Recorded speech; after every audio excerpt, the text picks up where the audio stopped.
اعوذ باللہ السمیع العلیم من الشیطان الرجیم بسم اللہ الرحمن الرحیم ربنا آتنا فی الدنیا حسنۃ وفی الآخرۃ حسنۃ وقنا عذاب النار۔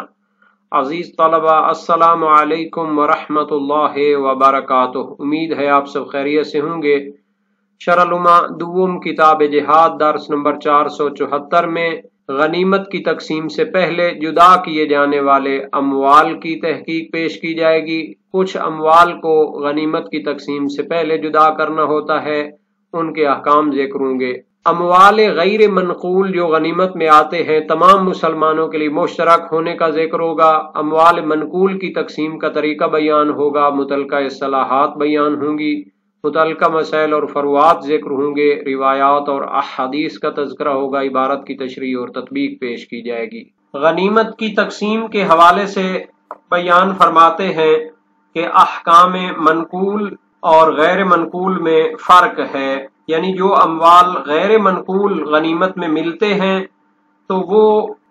تمام مسلمان اس میں برابر ہوتے ہیں، چاہے وہ لشکر اسلام میں شامل ہوں یا شامل نہ ہوں، جیسے زمین، گھر اور درخت۔ لیکن غنیمت میں جو اموال منقول ہوتے ہیں، یعنی ایک سے دوسری جگہ جا سکتے ہیں، لے جائے جا سکتے ہیں، تو وہ مجاہدین کے ساتھ خاص ہیں اور انہی میں تقسیم ہوتے ہیں۔ تو ان اموال کو لشکر میں تقسیم کرنے سے پہلے کچھ مصارف ہیں جن کو جدا کرنا ہوتا ہے،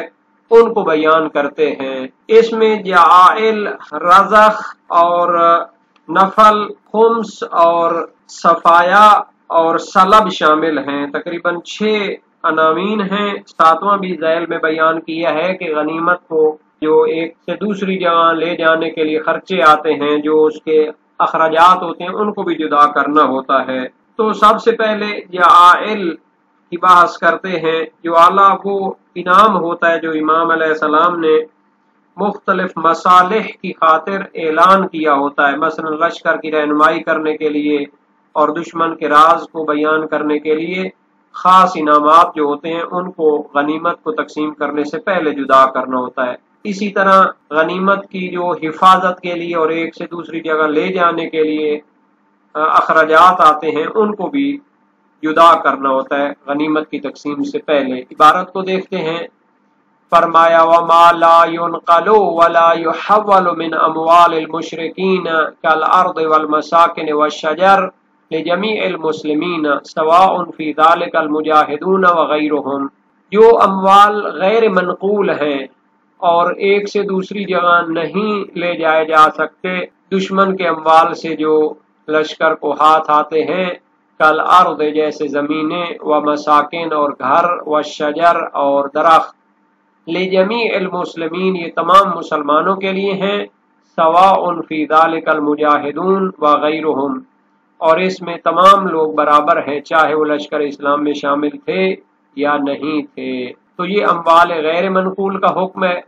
والمنقول منها بعد الجعائل التي يجعلها الامام للمصالح، جبکہ منقول اموال کو تقسیم کرنے سے پہلے جعائل کو نکالنا ہے، یعنی منقول کو تقسیم کریں گے بعد الجعائل، پہلے انعامات کو نکالیں گے پھر منقول کی تقسیم کی باری آئے گی۔ تو جعائل کیا ہوتے ہیں؟ التي يجعلها الامام للمصالح، جو امام علیہ السلام مختلف مصالح کے لیے قرار دیتے ہیں، انعام کا اعلان کرتے ہیں۔ کالدلیل علی طریق، جیسے کہ لشکر کو راستے کی رہنمائی کرنے کے لیے انعام کا اعلان ہے، او عورت یا دشمن کے راز کو بیان کرنے کے لیے۔ وما یلحق الغنیمۃ من معونۃ حفظ و نقل وغیرہما، اور جو اخراجات غنیمت پہ آتے ہیں، من معونۃ حفظ اس کی حفاظت کے اخراجات، و نقل ایک سے دوسری جگہ لے جانے کے اخراجات، وغیرہما اور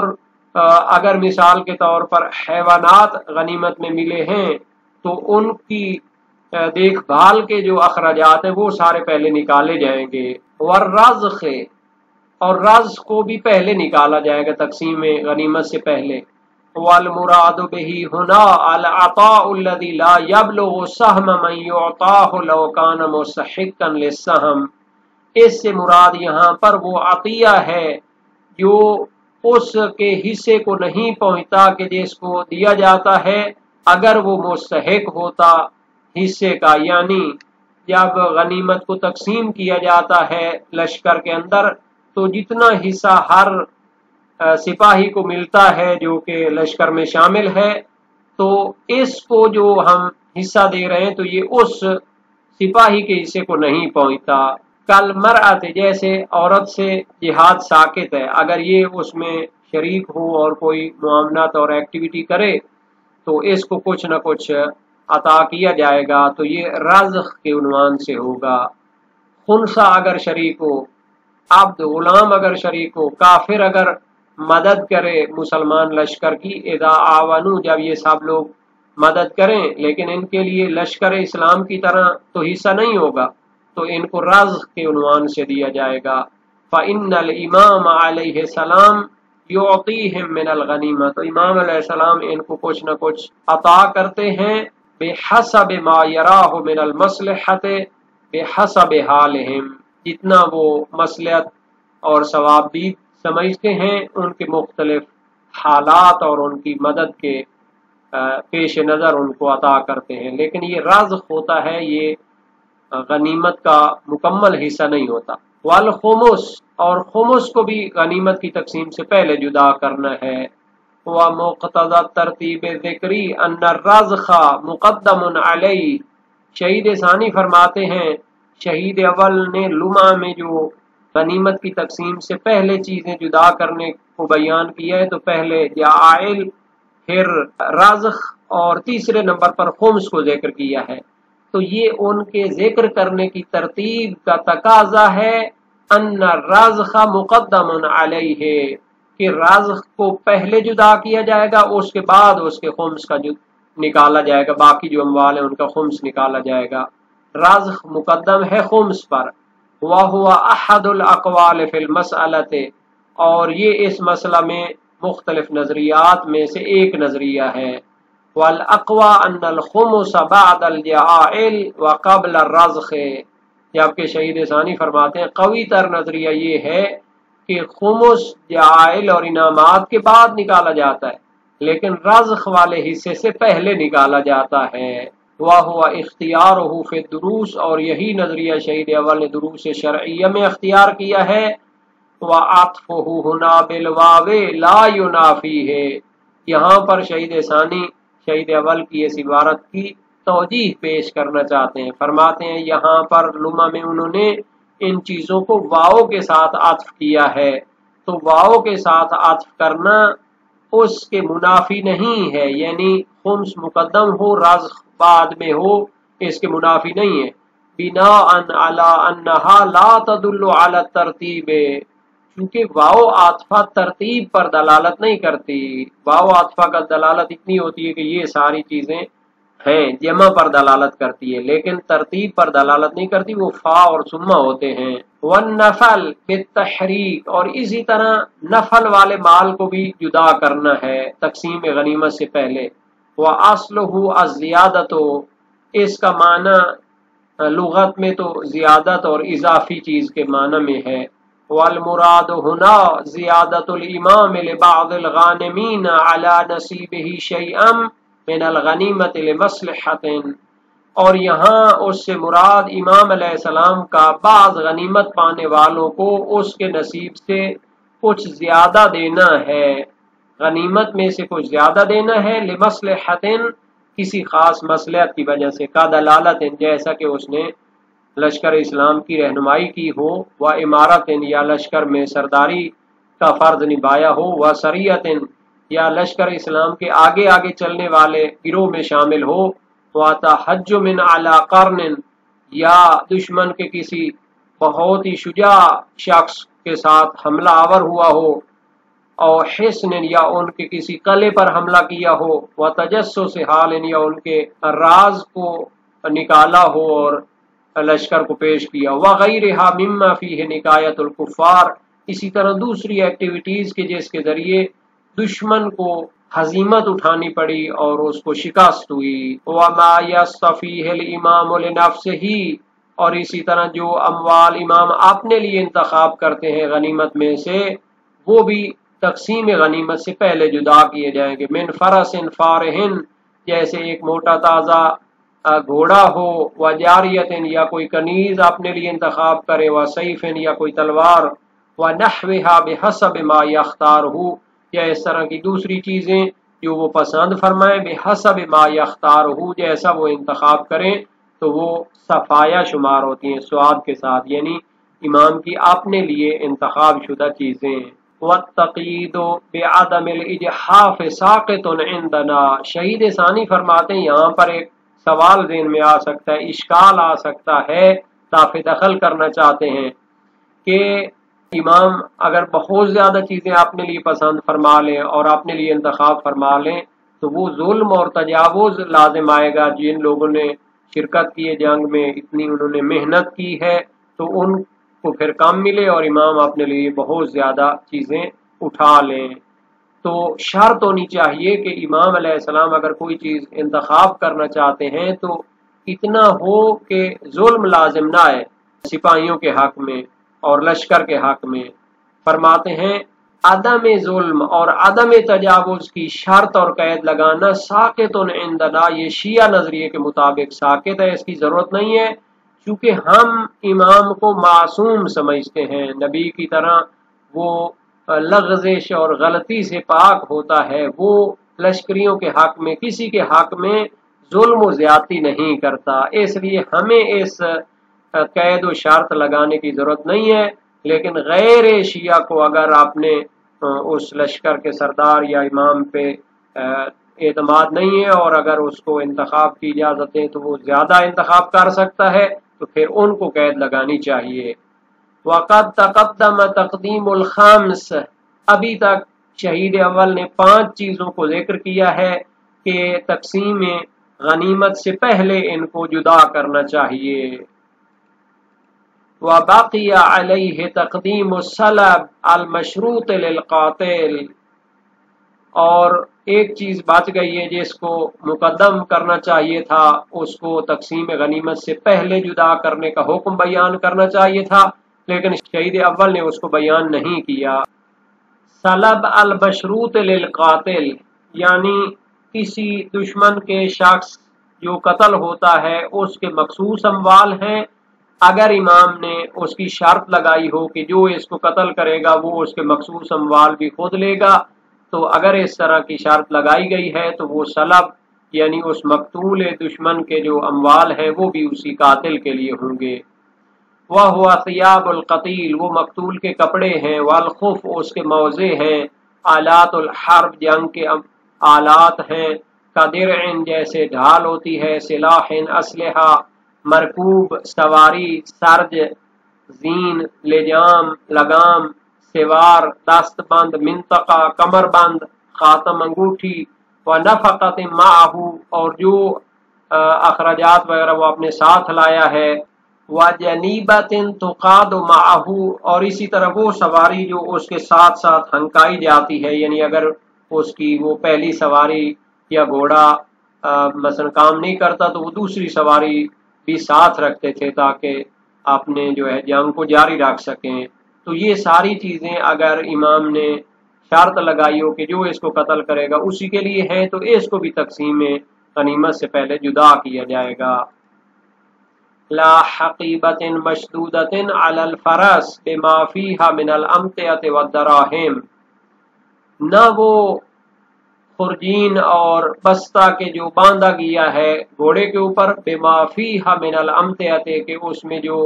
کچھ اموال ہوتے ہیں، متاع کی جمع ہے، ودراہم اور جو کچھ اس میں درہم و دینار ہوتے ہیں، تو ان کو اس سلب میں شمار نہیں کرنا اور یہ اس کے قاتل کے ساتھ مخصوص نہیں ہوں گے، وہ وہی چیزیں جو پہلے ذکر ہو چکی ہیں۔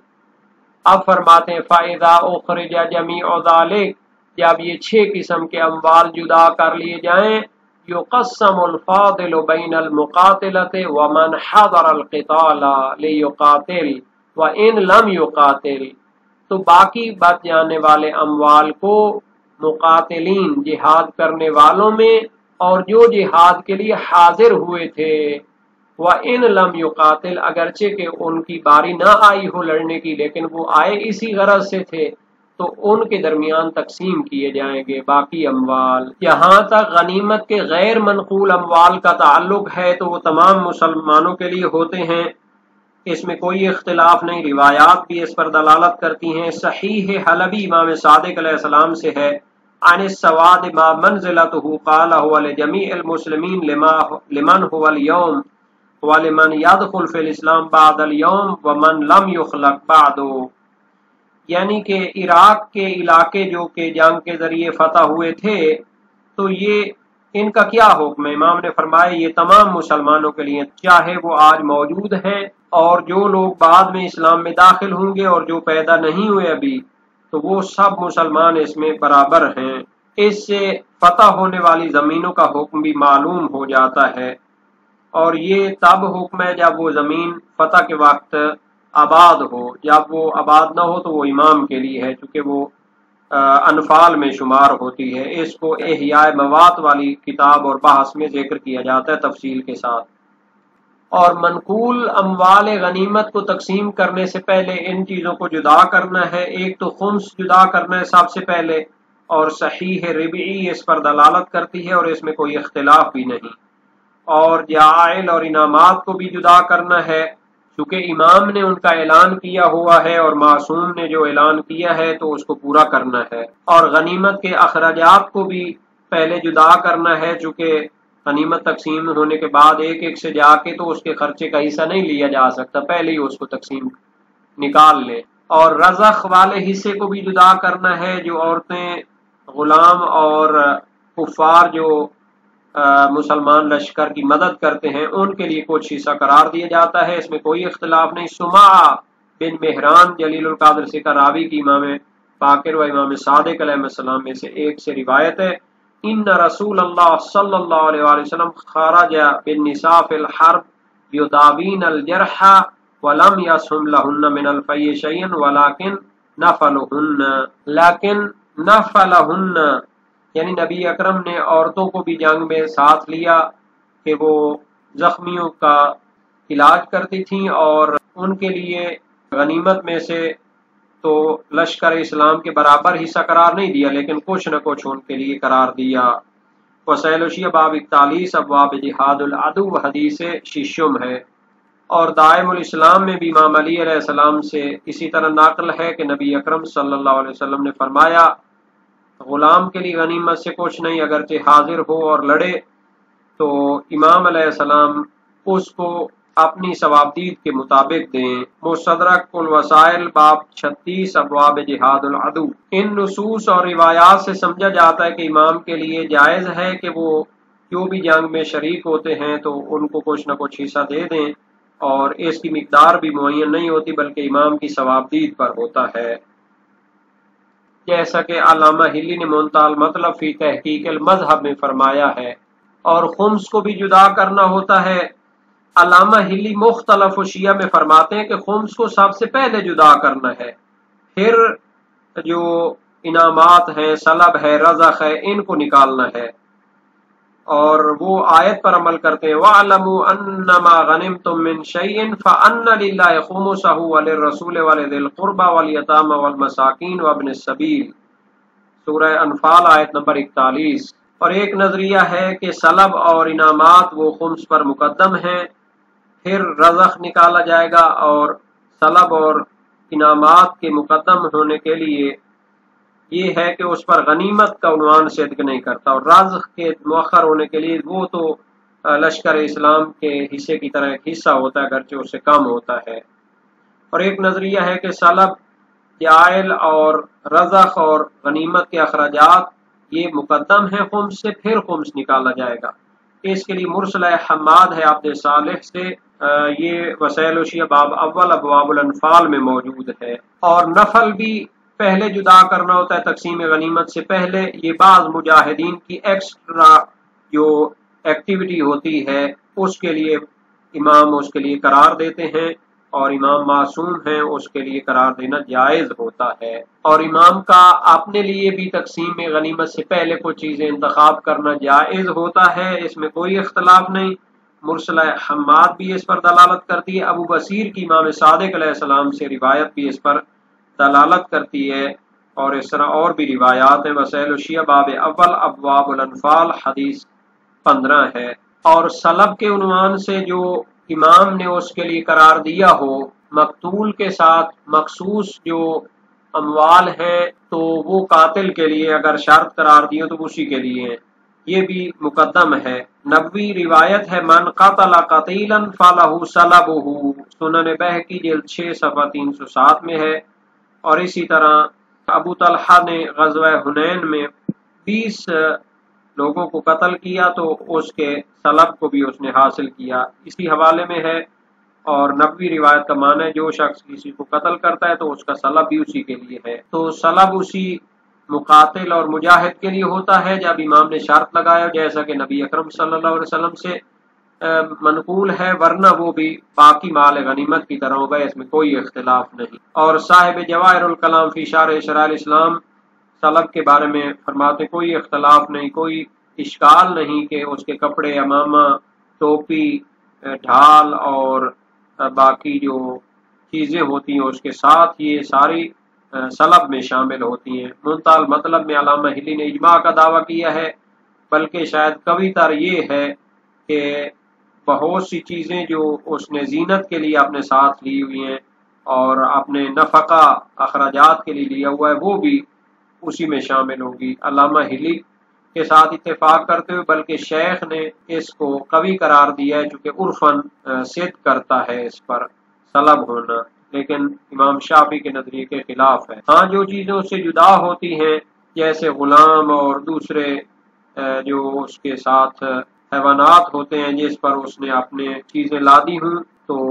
وہ غنیمت میں جائیں گی، جبکہ جس حیوان پر وہ سوار ہے وہ سلب میں شمار ہوگی، چاہے وہ اس پر سوار ہو یا اس سے اتر کر